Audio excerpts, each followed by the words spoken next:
நேயர்களுக்கு இனிய காலை வணக்கம்.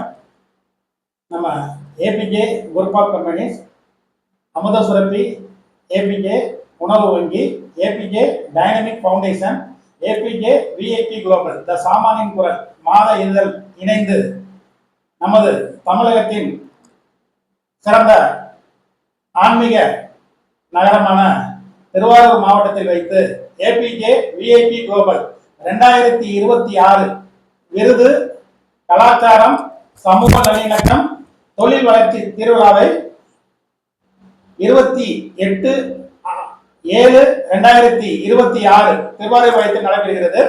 இந்த இனிய திருவிழாவில் திருவாரூர் நகராட்சியை சேர்ந்த நமது பாசத்துக்குரிய அன்பு சகோதரர் திரு SN அசோகன் அவர்களுக்கு நமது ஏபிஜே விஐபி குளோபல் 2026 சார்பாக சிறந்த கவுன்சிலர் விருதை வழங்குவதில் நமது ஏபிஜே விஐபி குளோபல் விருது குழு பெருமகிழ்ச்சி அடைகிறது.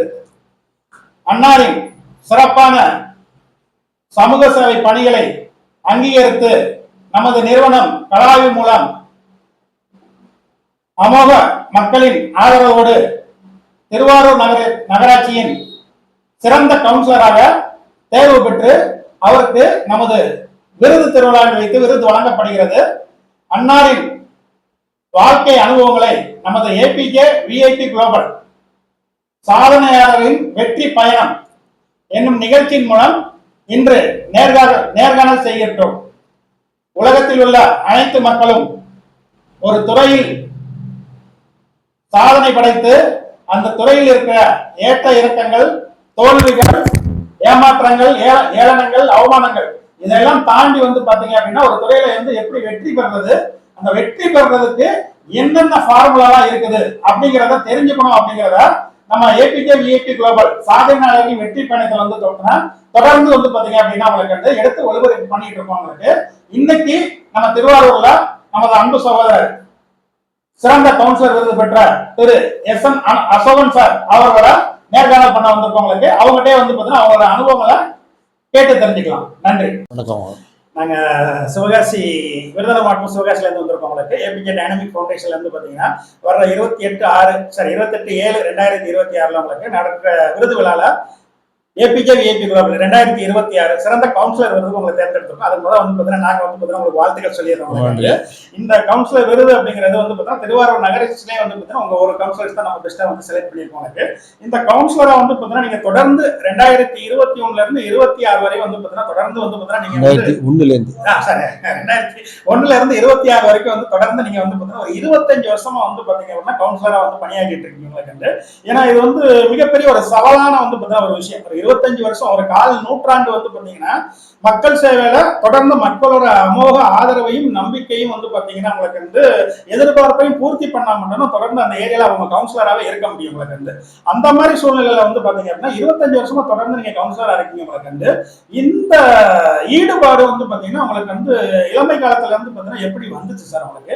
உங்க இளமை காலத்துல இருந்து பாத்தீங்கன்னா நீங்க கடந்து வந்த பாதைகளை நம்ம ஏபிஜே விஐபி குளோபல் சாதனையாளர்களின் வெற்றி பயணத்துல பாத்தீங்கன்னா நீங்க நம்ம மக்கள் எல்லாத்துக்குமே பாத்தீங்கன்னா உங்க அனுபவத்தை சொல்லணும் அப்படிங்கறது அன்பா கேட்டுக்கிறோம். இளமை காலங்கள் எப்படி இருந்துச்சு? நான் 10வது படிக்கிற வரையும் அரசியல் ஈடுபட்டேன். 10வது என்ன காரணம்னா எங்க அப்பா திராவிட கழகத்துல இருந்தாரு.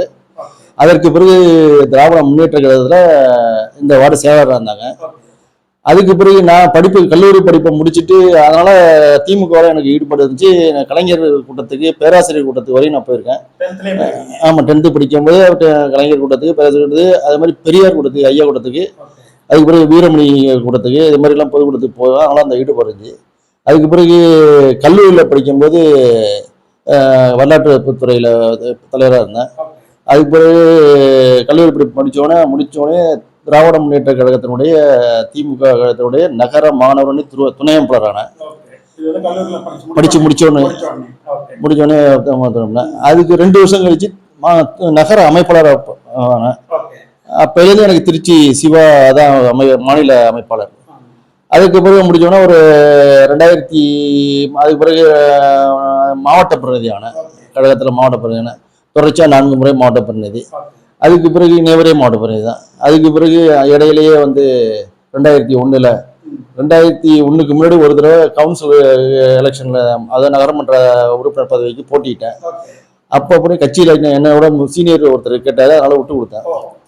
அதுக்கப்புறம் 2001லேருந்து தொடர்ச்ச இன்னை வரையும் நகரமன்ற உறுப்பினராக தொடர்ந்து இருக்கேன். இடையில வந்து இதுல வந்து நகராட்சி நியமன குழு உறுப்பினராக இருந்தேன், அப்பாயின்மெண்ட் கமிட்டி மெம்பராக இருந்தேன். இப்போ வந்து கான்ட்ராக்ட் கமிட்டி மெம்பர்.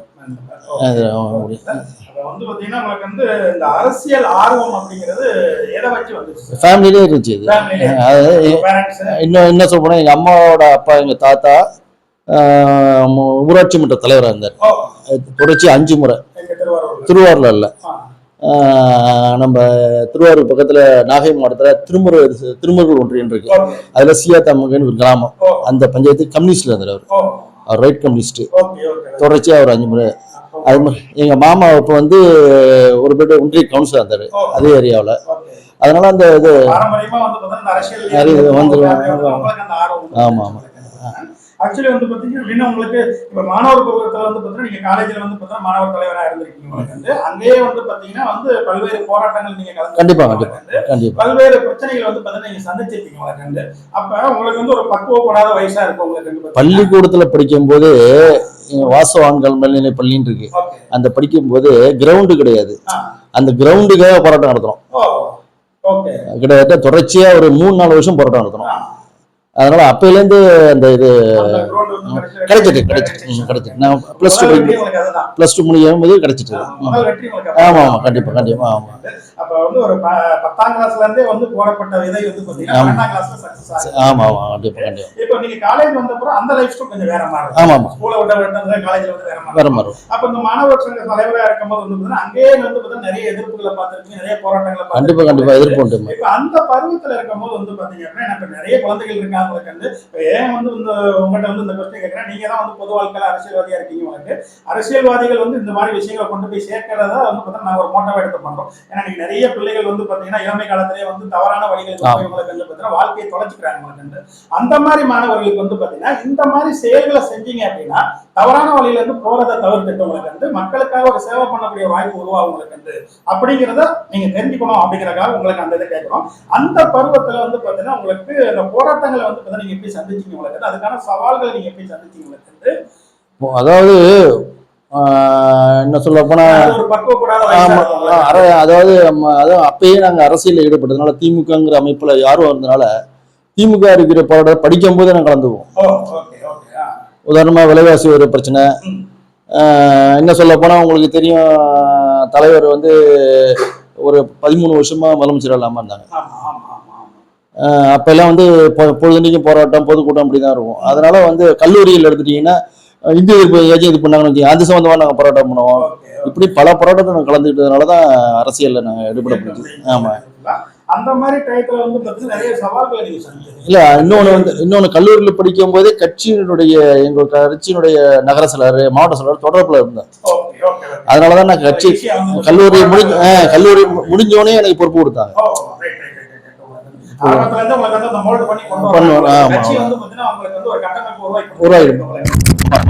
அப்ப இந்த போராட்டங்கள்ல ஒரு ரொம்ப முக்கியமான போராட்டம் உங்களுக்கு பாத்தீங்கன்னா இதுக்கு வந்து இவ்வளவு கஷ்டப்பட்டவங்களுக்கு பாத்தீங்கன்னா கஷ்டப்பட்டு அந்த வெற்றியை நாங்க அடைஞ்சோம் அப்படிங்கிற மாதிரி எக்ஸாம்பிளுக்கு வந்து அந்த கல்லூரி காலங்கள்ல ஏதாவது இருக்கா சார்? கல்லூரி காலங்கள் நாங்க வந்து வேற என்ன இது சுவாலஜி டிபார்ட்மெண்ட் கிடைக்கல. அப்போ வந்து பிசிக்ஸ் கெமிஸ்ட்ரி மட்டும் தான் இருந்தது. சுவாலஜி பாட்டனி இந்த சப்ஜெக்ட் வேணும், அந்த இதுக்காக போராடணும். துறை வேணும், அதுக்காக போராடணும். அது மாதிரி கல்லூரி கட்டிடம் குறைவா இருந்துச்சு அப்பெல்லாம். இப்போ ஓரளவுக்கு நல்லா வந்துட்டு. அப்போதைக்கெல்லாம் கல்லூரி கட்டிடம் வந்து ஒரு 2-3 பில்டிங் தான் இருந்துச்சு. அதுக்காக ஸ்ட்ரக்சருக்காக நான் போராடணும். அது மாதிரி கல்லூரி பிற்படுத்தப்பட்ட விடுதி இல்லை, தாழ்த்தப்பட்ட ஒரு விடுதி இருந்துச்சு, பிற்படுத்தப்பட்ட இல்லை, அதுக்காக கேட்டோம். அது ஒண்ணு உணர்ந்தது. இப்படி ஒவ்வொரு துறைக்காக இது பண்ணுவோம். சக்சஸ் பண்ணோம். கட்சியில இருந்தால கட்சி சம்பந்தப்பட்ட போராட்டம்னு கலந்துக்கிட்டோம். இன்னும் சொல்ல போனா மாணவரணி அமைப்பாளரா நான் உருவானது பிறகு கல்லூரியில படிச்சதுனாலதான் அந்த கல்லூரியில எனக்கு கீழே ஜூனியர் படிச்சாங்க பார்த்தீங்களா, அவங்கள அரசியல கொண்டு வர முடியுது. இன்னைக்கு பாத்தீங்கன்னா கல்லூரியில கட்சி ஈடுபாடு கொஞ்சம் கம்மியா தான் இருக்கு. அப்போதைக்கு நாங்க வந்து எலெக்ஷன் மாணவர் தேர்வு நடக்கும், அந்த மாணவர் தேர்வில் போய் நாங்கள் கலந்துக்குவோம். ஏடிஎம்கே சார்பாக நிற்பாங்க நிற்பாங்க. ஆனால் திருவாரூரை பொறுத்தவரைக்கும் திமுக தான் வெல்லும். அது ஒன்றும் மாற்றுக்கிறது கிடையாது. ஆமாம், தலைவர் பிறந்தவர், அதனால வந்து அதான் வெல்லும். அதனால திமுக தான் ஆர்வமாக இருப்பாங்க. இன்னைக்கு பார்த்தீங்கன்னா கல்லூரியில் தேர்தல் நடக்க மாட்டேங்குது. இல்ல அது அப்படியே அந்த இது நிப்பாட்டாங்க. அதனாலதான் அவங்க வந்து சினிமாவுக்கு போயிட்டாங்க. நீங்க வந்து பாத்தீங்கன்னா அந்த காலத்துல வந்து ரொம்ப தீவிரமா மாணவர்கள் வந்து அரசியல் ஈடுபட்டு இருக்காங்க. நிறைய துறை சார்ந்து வந்து பாத்தீங்கன்னா அனுபவங்கள் உங்களுக்கு கிடைச்சது. பொது வாழ்க்கைக்கு வரும்போது அனுபவங்கள் நிறைய கிடைக்கும். படிப்புங்கிறது ஒரு அறிவை வளர்த்துக்கக்கூடிய ஒரு இடம் மட்டும்தான். பொது வாழ்க்கைக்கு வரும்போது நிறைய அனுபவங்கள் மாணவர்கள் கத்துக்க முடியும். உங்க காலத்துல வந்து பாத்தீங்கன்னா அது வந்து பாத்தீங்கன்னா சிறப்பா இருந்தது. நீங்க நிறைய அனுபவங்களை பெற்று அரசியல் வந்து பொது வாழ்க்கையில வெற்றிகரமா வந்து பாத்தீங்கன்னா இன்னைக்கு வரைக்கும் நீங்க ரன் பண்ணிட்டு இருக்கீங்க. இப்ப இருக்கிற மாணவர்களுக்கு அது கிடைக்காதனால வந்து சில தவறான வழிக்கு போயிடுறாங்க. இப்ப இந்த மாதிரி மாணவர்களுக்கு இப்ப இருக்க இளைய சமுதாயத்துக்கு நீங்க என்ன சொல்ல வரீங்க? பொதுவாகவே மாணவர்கள் வந்து கல்லூரியிலே படிப்பை மட்டும் படிக்காம பொதுவாக சமுதாய சிந்தனை உள்ள மற்ற என்னென்ன நமக்கு முன்னோர்கள் நமக்கு எப்படி பாடுபட்டாங்க அதெல்லாம் வந்து எடுத்து படிக்கணும். அதுக்குதான் லைப்ரரி நூலகத்துக்கு போய் பள்ளி அதாவது கல்லூரி படிப்பு புத்தகத்தை மட்டும் இல்லாம நூலகத்துக்கு போய் நூலகத்தில் உள்ள படிப்புக்கு அப்பாற்பட்ட சமுதாய சிந்தனை உள்ள நூலகத்தை படிச்சாங்கன்னா நீங்க சொன்னீங்களே அந்த தவறான வழிக்கு போக மாட்டாங்க. ஒரு ஒரு கருத்தியலோட இது பண்ணுவாங்க. இப்ப அந்த இது இல்லாதனாலதான் அந்த மாணவர் என்ன செய்யறாங்க, தவறான வழிக்கு ஒண்ணு போறாங்க, சினிமாவில போய் ஐக்கியமாயிடுறாங்க. அது சினிமா தான் வாழ்க்கை முறையே போயிட்டாங்க.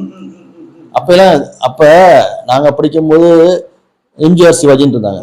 இப்ப உதாரணமா நான் சிவாஜி ரசிகர், ஆனா இயக்கத்தை பொறுத்தவரைக்கும் கலைஞர் தான், அரசியலை பொறுத்தவரைக்கும் கலைஞர் தான் அப்படி இருந்தோம். ஆனா இப்ப அப்படி கிடையாது. சினிமா என்ன பாக்குறோம் அதுக்கே உள்ளார போயிடுறாங்க. அதுதான் நிஜ வாழ்க்கைன்னு போயிடுறாங்க.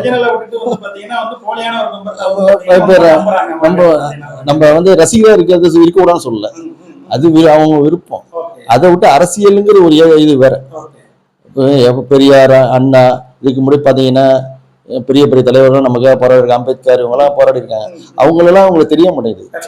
என்ன காரணம்னா இவங்க வந்து தனிப்பட்ட ஒரு வெளியில வந்து பழகிறது கிடையாது. போனா வந்து படிப்பு இல்லை அரசியல் சினிமா இதே மாதிரி போயிடுறாங்க, வட்டத்துல போயிடுறாங்க. அதனாலதான் அவங்களுக்கு இதாயிடுது.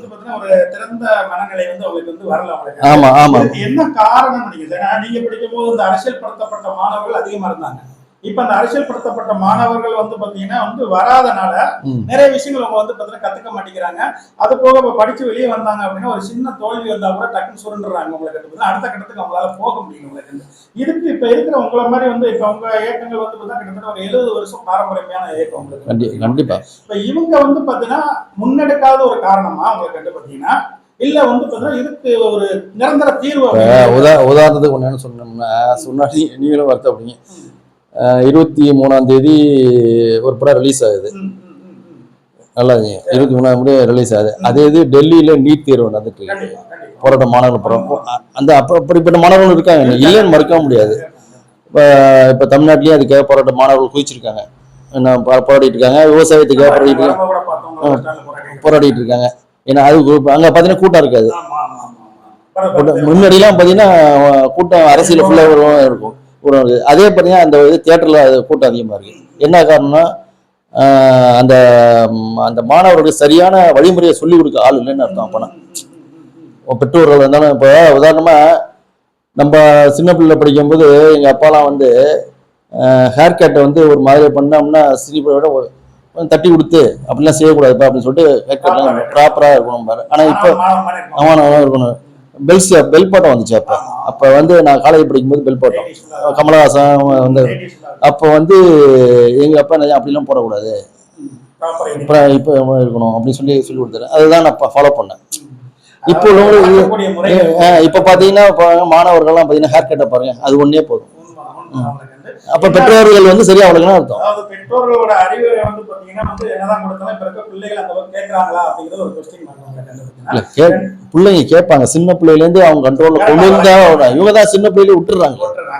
அப்ப வந்து பிள்ளைங்க கட்டுப்பாடு இவங்க போயிடுறாங்க. அதுதான், வேற ஒண்ணும் கிடையாது. இளமையில இருந்தே வரணும். அது வரணும். வந்தாதான் உங்களுக்கு இடையில வந்து போகுதுன்னா அந்த பிள்ளை 5 விளையாது 50 விளையாது. அதனாலதான் வேற ஒன்றும் கிடையாது. அப்ப இப்ப நீங்க மாணவர் பருவத்துல இருந்து பாத்தீங்கன்னா இப்ப அரசியல் பருவத்துக்கு நீங்க வரீங்க.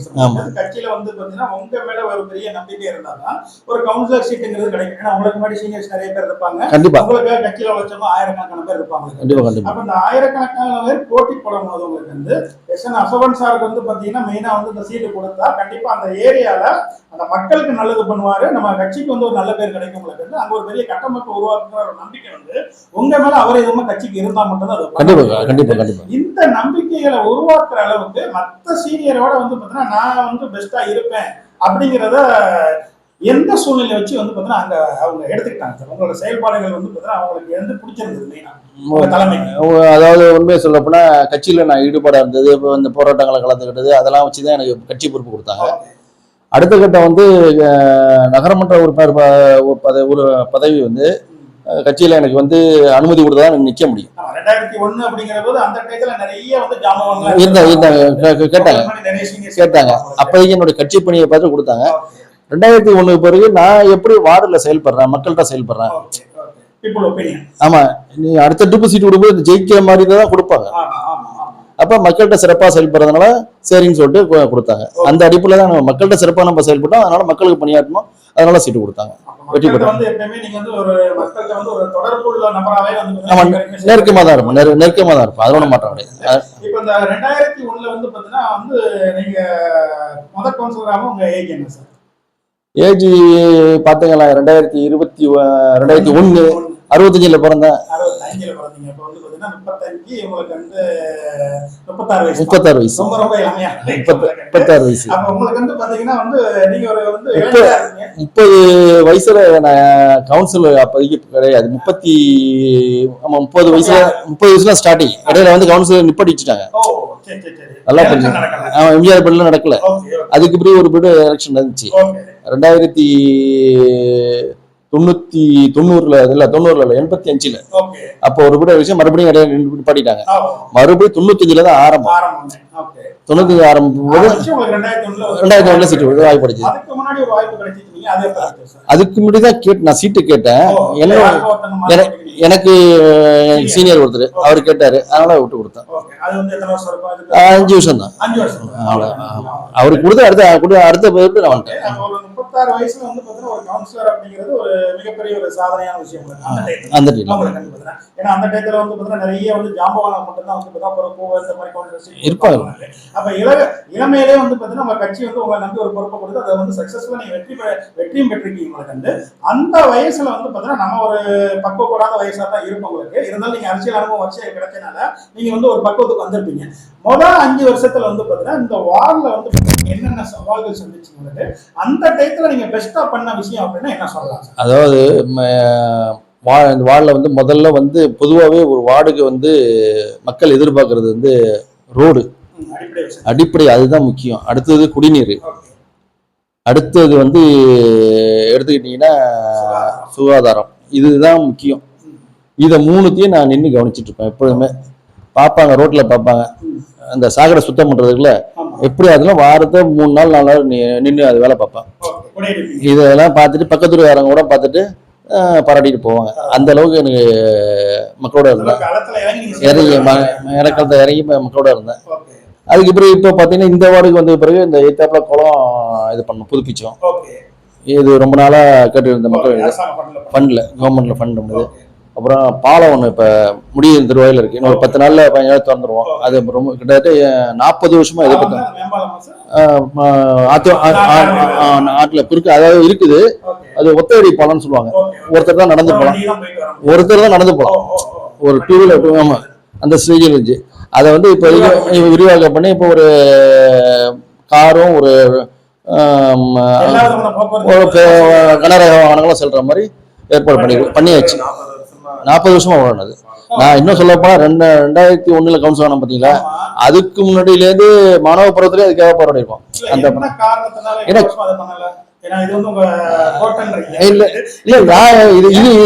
இந்த வார்டு இப்ப வந்து இந்த வார்டு வந்து இந்த பீரியட் வந்தது இருந்தாலும் சொல்ல போனா ஆமா சேர்மனே இந்த வார்டு இருந்தாங்க.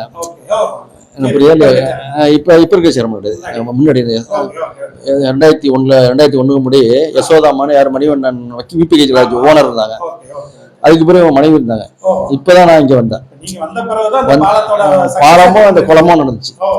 குளமும் முக்கியமா பாலமும் ரெண்டும் மக்கள் எதிர்பார்த்தது, ரெண்டும் செஞ்சு கொடுத்தாச்சு, பண்ணி கொடுத்தாச்சு. ஆமா. இப்போ 2001 வந்து பார்த்தீங்கன்னா முதல் 5 வருஷத்துல உங்களோட ஆரம்ப கட்ட சாதனைனா என்ன சொல்லலாம்? ஆரம்ப கட்ட சாதனை என் ஏரியாவில் வந்து அப்போதைக்கு வாழல ஒன்றும் பெரிய இது ரோடு. ஆமாம், ரோடு நம்ம அப்போதைக்கு எப்படின்னா சோடா தட்டு இருக்கு அப்படிங்களா, நீ செல்வி செஞ்சீங்களா, அதுலேருந்து என் வார்டு அங்கேருந்து ஸ்டார்ட் ஆகி அதில் கட் ஆகி போகும். இது கிடையாது, மறுவரையில் மாறினுச்சு. இப்போ அந்த பகுதி வந்து இன்னொருத்தர் போயிட்டு புரியும். அப்போதைக்கு நாங்கள் என்னன்னா முக்கியமாக எங்கள் ஏரியாவுக்கு சாலையும் சாக்கடை வசதியும் பால சாக்கடை வசதி இதுதான் மக்கள் எதிர்பார்க்கறது. வேற லைட் வசதி இதை கண்டினியூ பண்ணி கொடுத்துட்டோம்னா பிரச்சனையே கிடையாது. இது இல்ல நகராட்சி, ஆரம்பத்துல நகராட்சி 107வது வருஷம். ஆமா. அப்ப 2001 இருந்து பாத்தீங்கன்னா செகண்ட் பீரியட்ல வந்து பாத்தீங்கன்னா நீங்க என்ன மாதிரி சாதனைகள் வந்து பாத்தீங்கன்னா முக்கியமான சாதனை சொன்னா என்ன சொல்லலாம்? முக்கியமான சாதனை நான் இந்த வரோட திருவிக்கா செலன் இருக்கு. நீ இப்போ விபி ராஜ் இருக்குல்ல, அதுக்கு ஏதாவது திருவிக்க பெரியார் சொல்ல இருக்கும், ஏதாவது திருவிக்கா சொல்ல இருக்கும். அது வந்து நம்ம கலைஞர் திறந்து வச்சது. அதை வந்து யாரும் கவனிக்காம விட்டாங்க. புதுப்பிக்கணும்னு சொல்லி மக்கள்கிட்ட வரும்பொழுது அதுக்கு தீர்மானம் நிறைவேற்றி, நகராட்சியில் தீர்மானம் நிறைவேற்றி அதை புதுப்பிச்சு உருவாக்கி விட்டோம். 2வது முறை உருவாக்குது. ஆமா. 3வது பிரிவில் வந்து முக்கியமா வந்து இந்த பாலத்துக்கு தான் போராடணும். இதுக்குதான் மெயின். நான் தான் சொன்னேன், கிட்டத்தட்ட 40 வருஷமா போராடிட்டு இருக்கேன். ஆமா, அதை இப்பதான் சக்சஸ் பண்ணும். இதுதான். ஆமா, இல்ல போக்குவரத்துக்கு ரொம்ப பாய்ச்சி. ஆமா, அது ஒரு மிகப்பெரிய வெற்றியை வந்து நீங்க அடைஞ்சிருக்கீங்க. இந்த 25 வருஷம் கவுன்சிலர் கால் நூற்றாண்டுங்கிறது ஒரு மிகப்பெரிய வந்து ஒரு பயணம். இதுல நிறைய சவால்களை செஞ்சிருக்கீங்க. எதிர்கட்சிகள் வந்து அது இருக்கதான் செய்யும். எவ்வளவுதான் நல்லா செஞ்சாலும் மக்கள் குறை சொல்லுவாங்க. ஒரு பகுதி மக்கள் இருப்பாங்க. இதுல வந்து பாத்தீங்க அப்படின்னா நான் வந்து இதை செஞ்சு கூட வந்து பாத்தீங்கன்னா எதிர்கட்சிகளோ இல்ல வந்து பாத்தீங்கன்னா எதிரான நபர்களோ வந்து பாத்தீங்கன்னா இந்த மாதிரி விஷயங்களை வந்து முன்னெடுத்து வந்து தவறா வழி நடத்துறாங்க. அதையும் நான் சரி பண்ணி சக்சஸ் பண்ண உங்களுக்கு அப்படின்னு சொல்றதுக்கு ஏதாவது ஒரு விஷயங்கள் இருக்கு? அந்த அளவுக்கு இங்க எதிர்ப்பு கிடையாது. ஆனா வந்து பொதுவாகவே வந்து அதர் பார்ட்டிஸ் பீப்புள்ஸ் இருக்காங்கல்ல, என்னத்தை செஞ்சாலும் அந்த எலெக்ஷன் டைம் வந்துன்னா நம்மள ஏத்து தான் நிப்பாங்க, ஏத்து பேசுவாங்க, ஏத்து நிப்பாங்க. அதனால அந்த எதிர்ப்புகள் இருக்கதான் செய்யும். நீ என்னத்த செஞ்சாலும் குறைகள் சொல்றதுன்னு ஒரு குறிப்பிட்ட பகுதி இருப்பாங்க. ஏன்னா அவங்க ஒரு பார்ட்டியா போயிடுறாங்கல்ல, அந்த பார்ட்டிக்கு நல்ல பேர் கிடைக்கும்ங்கிறது அவங்க சொல்லதான் செய்வாங்க. நம்ம அதெல்லாம் சமாளிச்சுதான் ஆகணும். 2வது அதன்னில நான் இப்ப வந்து வருஷம் கலைஞர் நற்பணி அறக்கட்டளைன்னு வச்சிருக்கேன். நற்பணி மன்றமா வச்சுன்னா தெரியும். அது மூலியமா வந்து பொதுவாக அரசியல் அன்னியில ஒவ்வொரு தலைவர் பிறந்தநாள் வரைக்கும் இது பண்ணுவோம். இப்போ பெரியார் அண்ணா கலைஞர் நீதி கட்சி தலைவர்கள் விபிசிக்கு வரையும் அந்த கொள்கையில உள்ளவங்களுக்கு அதனில கலைஞர். ஆமா, அதனில கலைஞர் பிறந்தநாளுக்கு என்ன செய்யணும், வருஷம் பள்ளி மாணவர்களுக்கு நம்ம பகுதியில் 10வது 12வது அதில் மார்க் பாஸ் பண்ணுவேன். மார்க் ஃபர்ஸ்ட் செகண்ட் தேர்ட் கிடையாதுமா, பாஸ் பண்ணியிருந்தாலே அவங்களுக்கு பொண்ணோட பத்தி அவங்க நினைவு இது பரிசு கொடுப்போம். ஆமா, அது வருஷம். அதனால கலைஞர் நினைவு நாளுக்கு என்ன செய்வோம்னா, இப்ப 103வது பிறந்த நாள் வச்சுங்க, இந்த நினைவுல ஒரு 103 பேருக்கு புடவை வெட்டி 103 பேர் கணக்கு பண்ணி அதேதான் தலைவருடைய 85வது பிறந்த நாள் செஞ்சுட்டு இருக்கோம். அவர் இறந்த நினைவு நாள்ல இருந்து இப்ப வந்து கிட்டத்தட்ட 5-6 வருஷம் செஞ்சுட்டு தொடர்ச்சியா அதை கண்டினியூ பண்ணிட்டு இருக்கோம். இது நம்ம செய்யற சேவை. இது வந்து பாத்தீங்கன்னா நீங்க தொடர்ந்து வந்து பண்ணிக்கிட்டே இருக்கீங்க சார். என்னைக்கா ஒரு நாள் வந்து பாத்தீங்கன்னா நம்ம இவ்வளவு விஷயம் பண்ணியிருக்கோம் உங்களை கண்டு பாத்தீங்க அப்படின்னா உங்களை கண்டு ஏதாவது ஒரு மக்கள் வந்து பாத்தீங்கன்னா ஒரு நெகட்டிவா பேசும்போது யாரா இருந்தாலும் ஒரு மன வருத்தம் இருக்கத்தான் செய்ய முடியும். என்ன பண்ணாலுமே நெகட்டிவா வந்து சில டைத்துல சொல்லிட்டு இருக்கும்போது நம்மளுக்கே வந்து பாத்தீங்கன்னா வந்து ஒரு மன அழுத்தம் வரும் உங்களை கண்டு.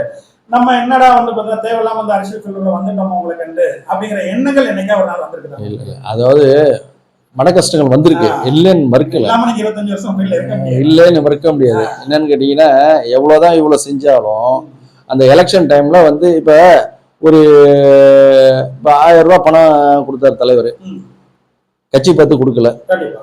ஏன்னா எனக்கு கண்ணுக்கு நேராவே வந்து 1000 ரூபாய் பணம் வாங்கிறாங்க, அதே திமுக மெம்பருக்கு பணம் வரல, கிடைக்கல, சில பேருக்கு விட்டு போயிட்டு. ம், ம், அந்த அடிப்படையில் பார்க்கும்போது இந்த எலெக்ஷன்லேயே பார்க்கும்போது அந்த 1000 ரூபாய் பணத்தை வாங்கிட்டு அவங்க கட்சிக்கு வேலை செய்யும் போது ம், நம்ம போய் உரிமையோட கேட்குறோம், 1000 ரூபாய் பணம் வாங்குறீங்களா அப்படின்னு சொல்லி கேட்கும்போது அவங்க வந்து அதை பொருட்படுத்தலை. ம், வாங்கும் போது ஆர்வமா வராங்க, ம். ஆனா முடிஞ்ச எலெக்ஷன் வந்துட்டு அவங்க கட்சிக்கு தான் வேலை பார்க்குறாங்க. அப்ப எவ்வளவு மனசு கஷ்டம். கண்டிப்பா. அது அந்த மாதிரி மாதிரி சூழ்நிலைகளை வந்து பாத்தீங்கன்னா உங்களை நீங்க எப்படி தயார்படுத்த? அதை பத்தி நம்ம கவலைப்பட்டோம்னா அரசியல் இருக்க முடியாது. நான் இப்ப இருக்க நிறைய இளைஞர்கள் இப்ப அரசியல் நோக்கி வரணும்னு வந்து பாத்தீங்கன்னா பிளான் பண்றாங்க கண்டிப்பா. இப்ப இந்த உங்களோட அனுபவங்கள் வந்து பாத்தீங்கன்னா அவங்களுக்கு இருக்கிறது இல்ல. ஒரு ஆர்வங்களாக கண்டு இப்ப உதாரணமா சிலருடைய தூண்டுதல்லையே பாத்தீங்கன்னா வர பேர்டு கவுன்சிலுக்கு வரணும்னு சிலர் விருப்பப்படுறாங்க, சர்வீஸ் சொல்றாங்க. இப்ப அதே அடுத்தபடி நான் வந்து அவங்களுக்கு சரியான வாய்ப்பு இருந்துச்சுன்னா விட்டு கொடுத்துருவேன். எப்படி முதல் போட்டு விட்டு கொடுத்தனோ அதே மாதிரி அவங்களுக்கு வெற்றி வாய்ப்பு இருந்துச்சுன்னா கண்டிப்பா விட்டு கொடுத்து நம்ம பண்ணலாம், தப்பு கிடையாது. அந்த மாதிரி ஆர்வமா போன பிரீடு வரையும் வரல, இந்த பிரீடு சில நபர்களுக்கு வந்துட்டு இருக்கு. அப்படி இன்ட்ரெஸ்டா, ரொம்ப இன்ட்ரெஸ்டா சரி இதுல வந்து நின்று நான் சொன்னேன், இதுக்கு முன்னாடி நின்று வேட்பாளர் ஜெயிச்சாரு, ஆனா அவரால் கண்டினியூ பண்ண முடியல, ஏன்னா செய்ய முடியல, பண்ண முடியல. அதே மாதிரி வேற யாராச்சும் வந்து இன்னொரு இளைஞர்கள் வந்தாங்கன்னா அவங்களுக்கு நம்ம வழி விட்டு ஒதுங்குறது தப்பு கிடையாது. எல்லாத்துக்குமே வந்து அந்த எண்ணங்கள் வர்றதில்லை. ஒரு பதவியில உட்காந்து பழகிட்டாங்கன்னா வந்து சாகர வரைக்கும் அவங்கதான் பிள்ளைகள் பேசி இப்படித்தான் அரசியல் நம்ம பார்த்திருக்கோம். முதல் முறையா வந்து பாத்தீங்கன்னா வந்து ஒரு 25 வருஷம் கவுன்சிலரா இருக்கிறவர் வந்து இளைய தலைமுறை வந்து சிறப்பா சேவை பண்ண வந்து களத்துக்கு வந்தாங்க. கண்டிப்பா என்னோட பதவியை நான் வந்து விட்டு கொடுக்க ரெடியா இருக்கீங்க அப்படின்னு சொல்ற மாதிரி உண்மைதான். இல்ல இந்த எண்ணங்கள் இருந்தா தான் வந்து அடுத்தடுத்த தலைமுறை வந்து பாத்தீங்கன்னா அரசியல்ல வந்து ஒரு சிறப்பான இடத்துக்கு வர முடியும். கண்டிப்பா கண்டிப்பா. அதுக்கு ஒரு பெரிய மனசு வரணும். அதுக்கே வந்து உங்களுக்கு ஒரு பெரிய வாழ்த்துக்கள் சொல்லுங்க. நம்மளுக்கு வந்து இப்ப இந்த 25 வருஷம் வந்து பாத்தீங்கன்னா அரசியல் ஃபீல்ட்ல சார் உங்களுக்கு நீங்க கொண்டு வந்த திட்டங்கள்ல வந்து பாத்தீங்கன்னா உங்களோட தலைமை கொண்டு வந்த திட்டங்கள்ல மக்கள்கிட்ட சிறப்பா போய் வந்து இவங்களுக்கு எல்லாம் இந்த பலன் அலைஞ்சிருக்காங்க உங்களுக்கு, அது நான் அரசியல் இருக்கும்போது வந்து ஒரு பெருமையா பாக்குறேன். உங்களுக்கு வந்து ஒன்னு சொல்றேன், பொதுவாகவே வந்து தலைவர் வந்து டெலிவிஷன் கொடுத்தாரு, ஒன்னா தொலைக்காட்சி பெட்டி கொடுத்தாரு. ஏன் வாட பொறுத்த வரையும் அப்போதைக்கு இதை நான் சொல்லக்கூடாது, அப்போ வந்து தகுதி உள்ளவங்களுக்கு தான் ஒன்ன கவர்மெண்ட்ல சட்டம் போடுவாங்க, ஆனா எல்லாருக்கும் நான் வாங்கி கொடுத்தேன். அண்ணதை விட உதாரணமா ஒருத்தர் கோடீஸ்வரர் பின்னாடி இருக்காரு, அவர் என்ன செஞ்சாரு, கேப்டன் ராமசாமி மேலன்னு சொல்லுவாங்க, அவர் என்ன செஞ்சாருன்னா நேரடியா வந்து என்கிட்ட வந்து நான் வந்து உங்களுக்கு தானே ஓட்டு போட்டேன் பேட்டி விடுவேங்கிட்டாங்க. அதுக்கு முன்னாடி ஒரு காலத்துல வாங்க மாட்டாங்க இலவசத்தை, இப்ப அப்புறம் அப்படி கிடையாது.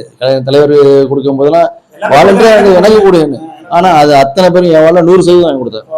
அதே மாதிரி கேஸ் அடுப்பு கொடுத்தாரு, முதல் முறையா இந்தியாவிலேயே முதல் முறையா கேஸ் அடுப்பு கொடுத்தாரு, அதை வந்து எல்லாருக்கும் வாங்கி கொடுத்தேன். இப்போ ஓஏபி அவங்களுக்கு அட்டை மட்டும் தான் வச்சிருப்பாங்க, ஆனா வீடு இருக்கும், அடுப்பு இருக்கும், ஏன்னா அவங்களுக்கும் வாங்கி கொடுத்தேன். பயனாளிக்கு போச்சு, அதனாலதான் எனக்கு ஓட்டு வந்துச்சு. ஒரு சிலர் வந்து பாத்தீங்கன்னா வந்து பாதியை கொடுப்பாங்க, பாதியை கொடுக்க மாட்டாங்க. உங்களுக்கு இதுல ஒரு கெட்ட பேர் அது நீங்க என்னன்னா அந்த மக்கள் பணத்துக்கோ இல்ல வந்து மக்கள் பொருளுக்கு ஆசைப்படுறாங்க, அவங்களுக்கு சேர வேண்டியதை கரெக்டா கொண்டு போய் சேர்த்தனால வந்து மக்கள்கிட்ட வந்து ஒரு அமோக ஆதரவு இன்னைக்கு வரைக்கும். அது ஒரு காரணம்.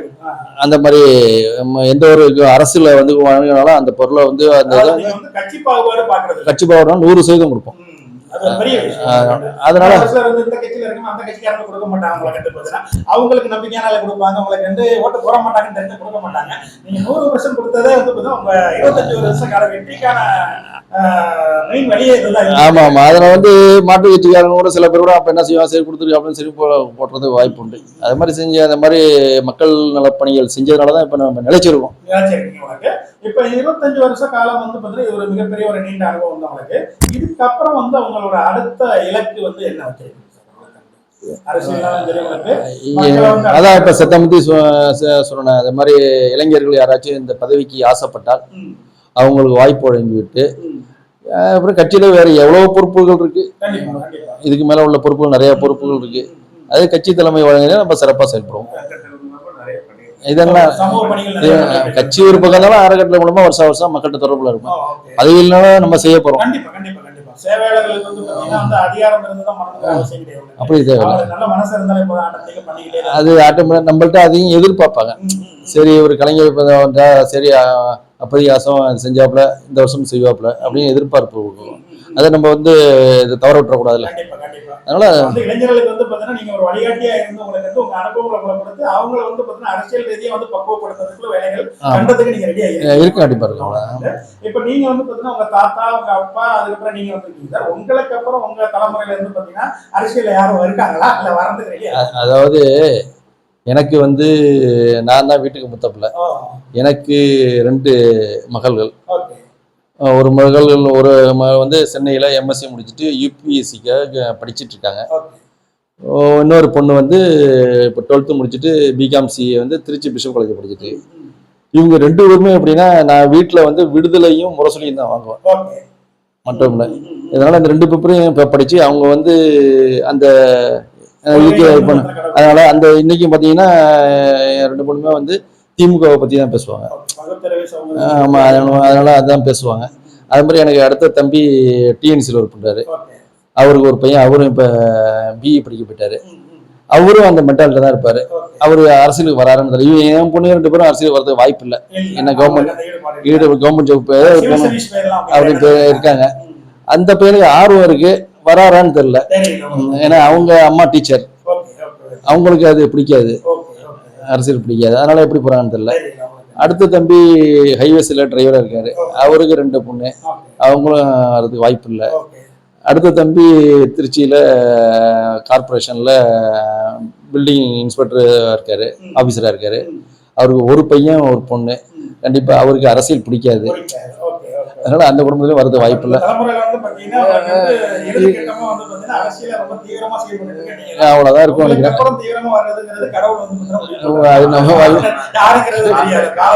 காலம் தான் முடிவு பண்ணணும். இப்ப என்ன அப்படின்னா உங்களுக்கு வந்து இப்ப இந்த 25 வருஷத்துல நிறைய சமூக பணிகளை வந்து மக்களுக்காக பண்ணிருக்கீங்க. உங்களுக்கு இன்னும் இந்த திருவாரூர் டெவலப் ஆகிறதுக்கு என்னென்ன மக்கள் பணிகளை இங்க கொண்டு வந்தோம் அப்படின்னா இந்த மக்களுக்கு பிரயோஜனமா இருக்கு, இந்த ஊருக்கு பிரயோஜனமா இருக்கு உங்களுக்கு. 2வது இங்க பொருளாதார ரீதியா வந்து என்ன வந்தா இப்ப இருக்க இளைஞர்களுக்கு வந்து அது உபயோகமா இருக்கும் நீங்க நினைக்கிறீங்க? அதாவது இல்ல திருவாரூர் பொறுத்தவரையும் என்ன டெவலப்மெண்ட் ஆகணும். திருவாரூர் வந்து தலைவர் கலைஞர் தான் முன்னேற்ற சொல்ல போனா, உண்மையை சொல்ல போனா முதல்ல இந்த திருவாரூருக்கு ஒரு அரசு கலைக்கல்லூரி கொண்டு வந்தாரு. மேம்பாலத்தை வந்து கொண்டு வந்தாரு.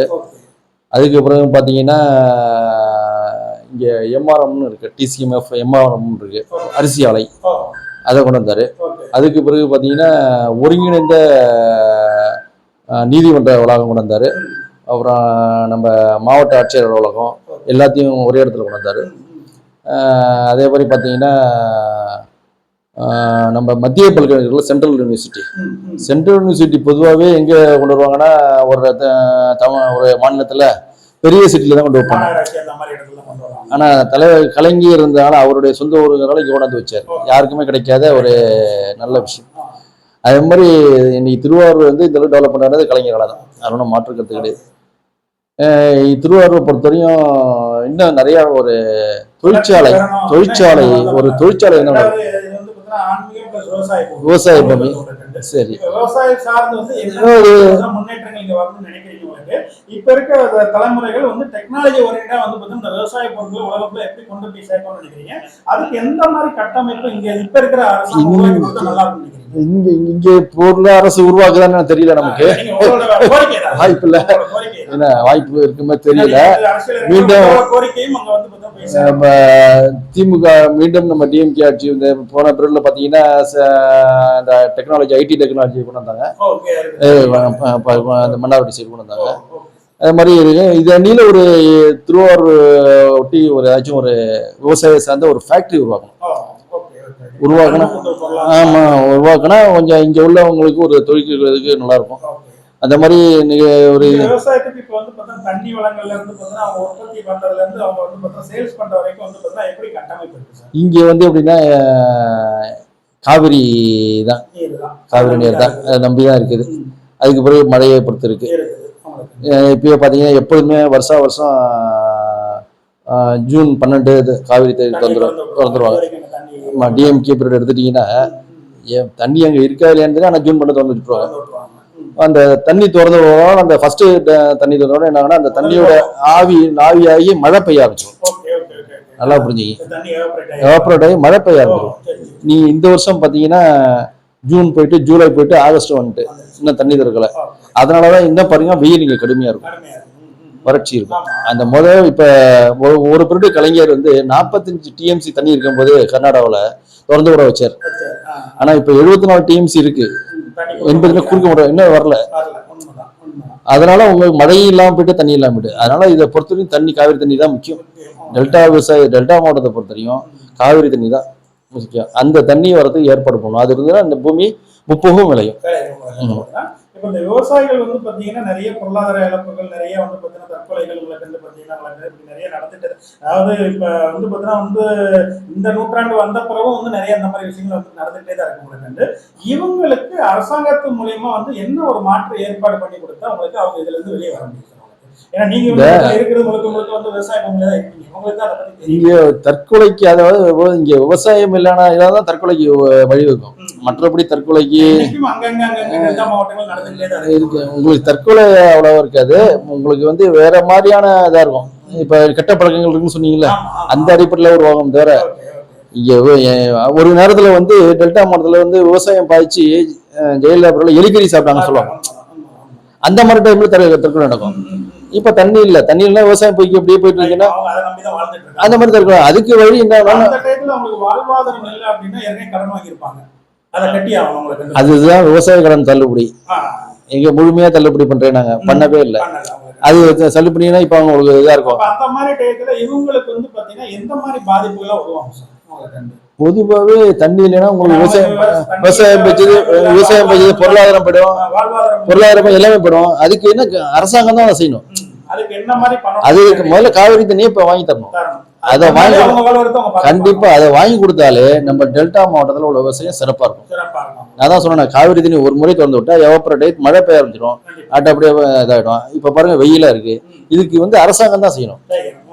அந்த அரசாங்கம் வந்து இப்ப கலைஞர் வந்து ஆட்சி வந்தோன்னா முழுமையா எல்லா ஒட்டுமொத்த கடனும் தள்ளுபடி பண்ணாரு, உங்களுக்கு தெரியும். அதுல பாத்தீங்கன்னா ஏடிஎம்கேக்காரங்க பயனடைஞ்சாங்க அதிகமா. அப்ப போய் சொல்லும் பொழுது தலைவர் வந்து சொல்லும் போது அவனும் விவசாயம் தானே, கட்சி யாரா தானே, அவன் விவசாயம் தாங்க அப்படின்னாரு. புரியா இல்லையா உங்களுக்கு?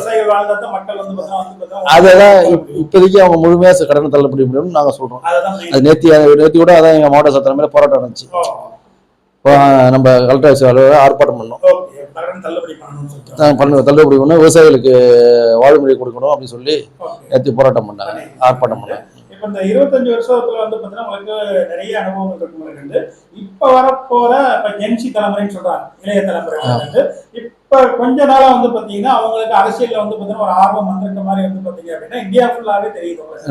நிறைய பேர் வர்றதுக்கும் ரெடியா இருக்காங்க, நிறைய பேர் அரசியல்ல இருக்காங்க. இவங்க வந்து பக்குவப்படாதனால வந்து பாத்தீங்கன்னா நிறைய தவறுகள் வந்து பாத்தீங்கன்னா ஈஸியா வந்து பாத்தீங்கன்னா நடந்திருக்கு உங்களுக்கு. இப்ப இவங்களை பக்குவப்படுத்துறதுக்கும் அரசியல்ல அவங்க ஒரு நிலையான இடத்துக்கு வந்து பாத்தீங்கன்னா முழுக்க வந்து சுண்ணலம் இல்லாம வந்து பாத்தீங்கன்னா அவங்களுக்கு மக்களுக்காக சேவை பண்றதுக்கு அவங்களுக்கு எந்தெந்த மாதிரி வந்து வழிகாட்டல் நீங்க? அதுதான் நான் முன்னாடியே சொன்னேன். இப்ப நீங்க சொன்னீங்க பாத்தீங்களா, ஜென்ஸ் இடையில ஆர்வமா வந்துட்டு இருக்காங்க அப்படின்னு சொன்னீங்க. இப்ப உதாரணமா மாணவர்கள் போராட்டம் பண்ணிட்டு இருக்காங்க, ஆனா அங்க மாணவர்கள் கம்மியா இருக்காங்க. தியேட்டர்ல கூட்டமா இருக்கு, பக்கத்திலே தியேட்டர் கூட்டமா இருக்கு. இது என்ன காரணம்னா, நான் முதல்ல சொன்ன பாத்தீங்களா, அரசியல் சார்ந்த புத்தகம் அப்பயே படிக்கணும். ஏன்னா நமக்கு முன்னாடி இருந்த நமக்கு என்ன, நம்ம இந்த தலைமுறை இப்படி இருக்கோமே, இதுக்கு முன்னாடி நம்ம போன தலைமுறை எப்படி இருந்தோம், அதெல்லாம் அவங்க அறியணும், தெரிஞ்சுக்கணும். தெரிஞ்சுக்கிறது நூலகத்துக்கு தான் போகலாம். பெரும் தலைவர்கள் வந்து அறிவாளியா இருந்தது காரணமே நூலகம் தான். படிக்க தான் அறிவு வளரும். இப்ப எல்லாம் செல்ல மட்டும் பார்த்துட்டு இருக்காங்க. நீங்க செல்லுலயே ஒரு மேட்டர் போட்டீங்கன்னா முழுமையான மேட்டர் படிக்க மாட்டாங்க, 2 லைன்ல போடுறான் பாருங்க. அப்ப எப்படி இதாகும்? வரலாறே தெரியாது. அந்த வரலாறு அறிய அந்த இளைஞர் கூட்டம் நல்லா செயல்படும். இளைஞர்கள் யாருன்னு கெட்டவங்கன்னு சொல்ல முடியாது, அவங்க சரியான வழிமுறைக்கு போல. அதனால உருவாக்கலாம். அதுக்குதான் நான் கூட சொன்னேன், எனக்கு இந்த அடுத்த பீரியட் வந்து ஒரு நல்ல இளைஞர் வந்து இந்த பதவிக்கு வரணும்னு ஆசைப்பட்டா நான் விட்டு கொடுப்பேன். விட்டு கொடுத்து உருவாக்கி உதவ ஹெல்ப்பாகவும் இருப்பேன், ரெடியா இருக்கு. அதனால எல்லாரும் வருங்காலத்துல சிறப்பா இருப்பாங்க. ஓகே. இப்ப இந்த பீரியட்ல வந்து பாத்தீங்கன்னா இப்ப உங்க தலைமை மூலியமா இப்ப வரக்கூடிய உங்க அமைப்புலயுமே நிறைய ஜென்சி மக்கள் வந்து உள்ள இணையறாங்க. இப்ப இவங்களுக்கு வந்து பாத்தீங்கன்னா நீங்க அடுத்த கட்டத்துக்கு கொண்டு போறதுக்கு என்னென்ன பிளான் வந்து பண்ணலாம் நீங்க இருக்கீங்க சார்? அது எங்க கட்சி தலைமை தான் நம்ம பண்ணோம். அவங்க என்னென்ன செய்யறோம் அது அவங்களுக்கு காட்டுற வழியில தான் நாங்களும் போவோம். அவங்களுக்கு இதை சொல்லி கொடுங்கன்னா நாங்க சொல்லி கொடுக்க போறோம். தலைமை என்ன சொல்லுதோ அதுதான். மாவட்ட செயலர் இருக்காரு, அவரு இப்ப உதாரணமா ஒரு ஆர்ப்பாட்டம் ஒரு உத்தரவு போட்டாருன்னா நிக்க போறோம். அப்ப எத்தனை இளைஞர்கள் வராங்களோ நம்ம அழைச்சிட்டு போறோம். இதுதான் தலைமை என்ன சொல்லுதோ அதை வழி நடத்துவோம். அதாவது ரெட்டி பெறும்போது வந்து பாத்தீங்கன்னா நம்ம அதிகாரத்துல இருக்கும்போது நிறைய நண்பர்கள் நம்ம கூட தொடர்பு இருப்பாங்க, நிறைய நம்மளை வச்சு பலன் அடைஞ்சிருப்பாங்க. இப்ப தோல்வி வந்த பிறகு வந்து பாத்தீங்கன்னா யாரெல்லாம் நம்ம தோல்ல கையை பண்ணிருந்தாங்களோ அவங்க யாருமே நம்ம கூட இருக்க மாட்டாங்க. முன்னாடி வந்து பாத்தீங்கன்னா வந்து ஒரு தவறான விஷயங்கள் பேசிட்டு இருப்பாங்க. அந்த மாதிரி சூழ்நிலையை வந்து பாத்தீங்கன்னா நீங்க எப்படி வந்து கடந்து வர்றீங்க? இப்ப நீங்க ஏன் நீங்க மாநில லெவல்ல கட்சியை பாத்தீங்கன்னா திமுக அத்தனை பேர் கூட இருந்தாங்க. இன்னைக்கு என்னாச்சு? பதவி போயிட்டோன்னா அதாவது அதிகாரம் போனோடனே அதிகாரம் எடுத்து போயிட்டாங்க. அதே மாதிரிதான் இருப்பாங்க. அதுக்கு நம்ம கூட இப்ப நாளைக்கு மீண்டும் தளபதி ஆட்சிக்கு தான் எல்லாரும் வரப்போறாங்க. புரியல உங்களுக்கு? இதுதான் வந்து இது மக்கள்கிட்ட உள்ள இயல்பான இது. ஆமா, அது இந்த விஷயங்களை வந்து பாத்தீங்கன்னா நன்றியை எதிர்பார்த்து அரசியல்ல செயல்பட முடியாது. புரியல உங்களுக்கு? நம்ம நன்றியை எதிர்பார்த்து செயல்பட்டோம்னா நமக்கு நீங்க சொன்னீங்கல்ல இப்ப சுய இல்ல நன்றி எதிர்பார்த்து செயல்படாம நம்ம விரக்தி அடைஞ்சிரும்.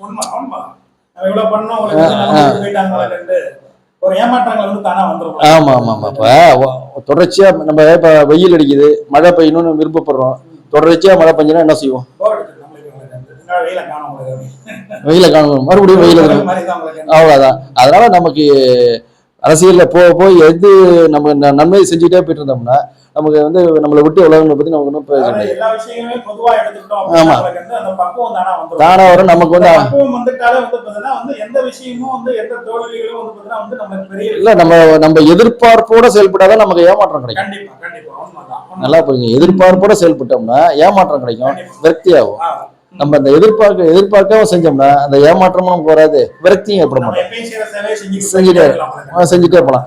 ரொம்ப சந்தோஷம் சார். நன்றி. இவ்வளவு தூரம் வந்து பாத்தீங்க அப்படின்னா ஒரு கிட்டத்தட்ட ஒரு 30-40 வருஷ காலம் வந்து பாத்தீங்கன்னா உங்களோட அரசியல் வாழ்க்கைகள் உங்களோட பயணங்கள் எல்லாமே வந்து சிறப்பா இது வரைக்கும் வந்து பாத்தீங்க அப்படின்னா உங்களுக்கு வெற்றிகரமா வந்து பாத்தீங்கன்னா வந்து பண்ணி முடிச்சிருக்கீங்க. அடுத்தடுத்த கட்டத்துல வந்து பாத்தீங்கன்னா நீங்க அடுத்த பதவியான வந்து பாத்தீங்கன்னா வந்து ஒரு சட்டமன்ற உறுப்பினராகவும் ஒரு அமைச்சராகவும் எங்க அமைப்பு சார்பா வந்து பாத்தீங்கன்னா வந்து அட்வான்ஸா ஒரு வாழ்த்துக்கள் சொல்லியிருக்கோங்களை கண்டு. ஏன்னா நாங்க நிறைய பேர்த்த வந்து பாத்தீங்கன்னா வந்து விருது கொடுத்துருக்கோங்களை கண்டு. அவங்க வந்து பாத்தீங்கன்னா விருது வாங்கின பிறகு வந்து பாத்தீங்கன்னா அவங்களுக்கு வந்து கவுன்சிலரா இருந்து சட்டமன்ற உறுப்பினராக இருக்காங்க, அமைச்சரா இருக்காங்க, எம்பியா இருக்காங்க. உங்களுக்கு வந்து பாத்தீங்கன்னா அதே மாதிரி நீங்களும் வரணும் அப்படின்னு சொல்லிட்டு எங்க ஏபிஜே டைனமிக் ஃபவுண்டேஷன் சார்பாக ஒரு வாழ்த்துக்களை சொல்லிக்கிறவங்களுக்கு உங்களை வந்து பாத்தீங்கன்னா திருவாரூர்ல வந்து பாத்தீங்க அப்படின்னா வந்து சிறந்த கவுன்சிலரா வந்து பாத்தீங்கன்னா நாங்க தேர்ந்தெடுத்தோம். உங்களுக்கு அதை பத்தி ஒரு சில வார்த்தைகள் அவங்களுக்கு வந்து. அதாவது முதல்ல வந்து 30 கவுன்சிலர்கள் இருக்காங்க இங்க வந்து பாத்தீங்கன்னா ஒரு கவுன்சிலர் வந்து நாங்க சிறப்பா வந்து சிறந்த நீங்க என்ன யோசிக்கிறீங்க? சிறந்த கவுன்சிலர் எடுத்து முதல்ல உங்க அமைப்புக்கு நன்றி சொல்லிக்கிறேன். இது சிறந்த கவுன்சிலராக என்ன நீங்க தேர்ந்தெடுத்திருக்கீங்க. அது எந்த முறைப்படி தேர்ந்தெடுத்தீங்க எனக்கு தெரியாது. நீங்க வந்து நான் யார் மேடம் பேசும்போது சொன்னாங்க இதை மாதிரி இன்ன நேரம் விசாரிச்சா அதனால சொன்னாங்கன்னு சொன்னாங்க. அதனால நீங்க வந்து என்னுடைய பணியை பார்த்து நீங்க தேர்ந்தெடுத்தீங்க. அதனால நான் உங்களுக்கு நன்றி தான் சொல்லலாம். ரொம்ப சந்தோஷம். ஆக்சுவலி நாங்க யார விருதுக்கு வந்து உலகத்துல தேர்ந்தெடுத்தாலும் சார் உங்களுக்கு வந்து ஃபர்ஸ்ட் வந்து பாத்தீங்கன்னா வந்து அரசியல் துறை அப்படின்னா உங்களுக்கு அந்த ஊர்ல அரசியல்ல யாரெல்லாம் வந்து சிறப்பா செயல்பட்டு இருக்காங்க அது நாங்க எப்பயுமே கட்சி பாகுபாடு பாக்குறது இல்லை உங்களுக்கு, அந்த அமைப்புகள் பாகுபாடு பாக்குறது இல்லை, இந்து முஸ்லீம் கிறிஸ்டின் அதை நம்ம பாக்குறது இல்லை உங்களுக்கு. இது வந்து பாத்தீங்கன்னா நம்ம பொதுவாக தான் எப்பயுமே இந்த ப்ரோக்ராம் பண்ணிக்கிட்டு இருக்காங்க. அப்படிங்கிற போது நம்ம என்ன பண்றோம் அப்படின்னா உங்களுக்கு வந்து ஏற்கனவே எனக்கு இங்க எல்லா ஊர்லயுமே ஒரு நண்பர்கள் டீம் இருக்காங்க, அவங்ககிட்ட முதல்ல விசாரிக்கிறோம். அதுக்கப்புறம் வந்து பாத்தீங்கன்னா உங்க நண்பர்கள் சில பேர் உங்க மூலியமாவே எங்களுக்கு கனெக்ட்ல வருவாங்க அவங்களுக்கு. அதுவும் மற்ற கவுன்சிலர்ஸ் இருக்காங்க அவங்ககிட்ட வந்து சில ஃபீட்பேக் எடுக்கிறவங்களுக்கு லோக்கல்ல வந்து பாத்தீங்க அப்படின்னா மக்கள்கிட்ட வந்து பார்த்தீங்கன்னா சில ஃபீட்பேக் எடுக்கிறவங்களுக்கு அதுக்கப்புறம் வந்து பாத்தீங்கன்னா அதுல பெஸ்டா இருக்காங்க. ஏன்னா ஒருத்தங்க மட்டுமே சொல்ல மாட்டாங்க, ஒரு 2-3 பேர் சொல்லுவாங்க உங்களுக்கு. அதுல இருந்து வந்து பாத்தீங்கன்னா கொஞ்சம் வந்து பாத்தீங்கன்னா யார் பெஸ்டா இருக்காங்க. ஏன்னா அதை தேர்ந்தெடுக்கிறது ரொம்ப கஷ்டமான விஷயம். 30 பேர்ல ஒரு ஆள் தேர்ந்தெடுக்கிறது எங்களுக்கே ஒரு கஷ்டமான விஷயம் உங்களுக்கு. இருந்தாலும் அவங்களுக்கும் இவங்களுக்கும் சில விஷயங்கள் வந்து பாத்தீங்கன்னா வேறுபட்டு மக்கள்கிட்ட பழகிறதுல இருந்து மக்கள் சேவைகளை பண்றதுல இருந்து உங்களுக்கு வந்து பாத்தீங்கன்னா அடிப்படை பிரச்சனைகளை வந்து பாத்தீங்கன்னா களத்துல நிக்கிற வரைக்கும் உங்களுக்கு அந்த மாதிரி வந்து பாத்தீங்கன்னா ஒரு சர்ச் பண்ணி தான் வந்து பாத்தீங்கன்னா நம்ம வந்து அந்த கவுன்சிலர் தேர்ந்தெடுத்தோம் உங்களுக்கு. ஃபர்ஸ்ட் டைம் வந்து பாத்தீங்கன்னா நாங்க திருவாரூர்ல வந்து பாத்தீங்க அப்படின்னா உங்களுக்கு 2021 வந்து பாத்தீங்கன்னா நம்ம நாகப்பட்டினம் எம்பி வந்து செல்வராஜ் சாருக்கு வந்து சிறந்த நாடாளுமன்ற உறுப்பினர் கொடுத்தோம் உங்களுக்கு வந்து. அதுக்கப்புறம் இந்த 2026 தான் வந்து பாத்தீங்க அப்படின்னா நம்ம ப்ரோக்ராம் பண்றோம் உங்களுக்கு. இந்த ப்ரோக்ராம்ல உங்களுக்கு சிறந்த கவுன்சிலர் விருது கொடுக்கறத நாங்க ரொம்ப பண்றோம். இடையே மாவட்டத்துக்கு இது பண்ணி கொடுத்தீங்களா எம்எல்ஏவுக்கு? எம்பி செல்வராஜ் சாருக்கு அதான் காசி செல்வராஜ். அதுல இவரு கலந்துருக்காரு. அவர் வந்து பொன்னை கலைவாணன் சார் எம்எல்ஏ சார் வந்து கலந்துக்கிட்டாங்க, நம்ம மாரிமுத்து எம்எல்ஏ சார் வந்து கலந்துக்கிட்டாங்க. இவங்க எல்லாம் சேர்ந்துதான் அவங்களுக்கு வந்து விருதை கொடுத்தாங்க. சரி சரி. இது 2021 உங்களுக்கு 21 பண்ணது. அவங்களும் வந்து பாத்தீங்கன்னா வந்து மறைஞ்சிட்டாங்க அவங்களுக்கு. அந்த அளவுக்கு வந்து பாத்தீங்கன்னா அந்த டயத்துல ஒரு செல்வாக்கோட வந்து பாத்தீங்கன்னா சிறப்பா வந்து செயல்பட்டு இருந்தாங்க. அதுக்கப்புறம் இந்த மாவட்டத்துல நேரடி ப்ரோக்ராம் இப்பதான் நடத்துறவங்களுக்கு இந்த ப்ரோக்ராம்ல உங்களை தேர்ந்தெடுத்து கொடுக்கறதுல நாங்க ரொம்ப சந்தோஷப்படுறோம். நீங்க அடுத்தடுத்த கட்டத்துல வந்து பாத்தீங்கன்னா நிறைய வெற்றிகளை வந்து பாத்தீங்கன்னா அடையணும்.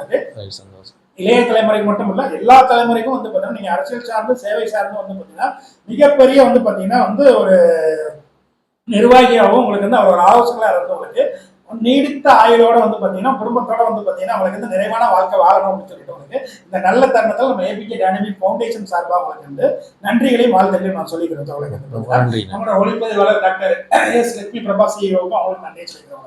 ரொம்ப ரொம்ப நன்றி சார். சிறப்பாக பேசுறீங்க சார்.